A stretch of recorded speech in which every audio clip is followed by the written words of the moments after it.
જય દ્વારકાધીશ મિત્રો, આજે છે 30 ડે મિની વ્લોગ ચેનલનો ડે 18 ને સવારના 6 વાગ્યા જવાનું દૂધ લેવા. પછી કરી લીધા મહાદેવના દર્શન. આપણે હાથ પગ મોઢું ધોયા વગરના હવારમાં નીકળી ગયા તો નકરી નીંદર આવતી હતી. પછી કરી દીધો કેમેરો ચાલુ કર્યો તો નકર રોદા જ આવતો હતો. મોબાઈલ આખો હલતો હતો. આવ્યો ને તો ફૂલ ગારો હતો, રાતે વરસાદ આવ્યો હતો એટલે દૂધ લઈને થઈ ગયા રિટર્ન ને. આજે કઈ સૂર્ય દાદા ઉગ્યા નહોતા ને ટાટો નકરો પવન આવતો હતો. તમારો ભાઈ છે એવી ડ્રાઈવર, તમારો ભાઈ ગાડી આખતો એટલે ગાડીને ફોની જેવરેજ આપવી પડે. પછી આવી ગયો ગામમાં બટેટા લેવા. બટેટા લઈને વળતા ઉભા રહી ગયા મોટા ભાઈની દુકાને. વિસાદરનો એપિસોડ કમિંગ સૂન. બધા વિસાદર વાસીઓ પોતાની ગાડી રાખજો તૈયાર, ઉડે તો જા. પછી આવી ગયા દવાખાને. દર્શનભાઈને પગમાં લાગ્યું હતું એટલે પગનો કરાવતો હતા એક્સરે. પગનો એક્સરે થઈ ગયો કમ્પ્લેટ.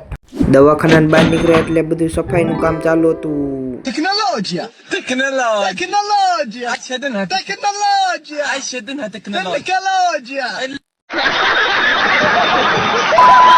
ગેરેજ આવ્યો એટલે કાળા ભમર વાદળા થઈ ગયા હતા આકાશમાં. ગેરેજેથી નીકળે વરસાદના સાટા ચાલુ થઈ ગયા. આવી ગયા રુદ્રની દુકાને. રુદ્રની દુકાનેથી વસ્તુ લઈને નીકળી ગયા ઘરે.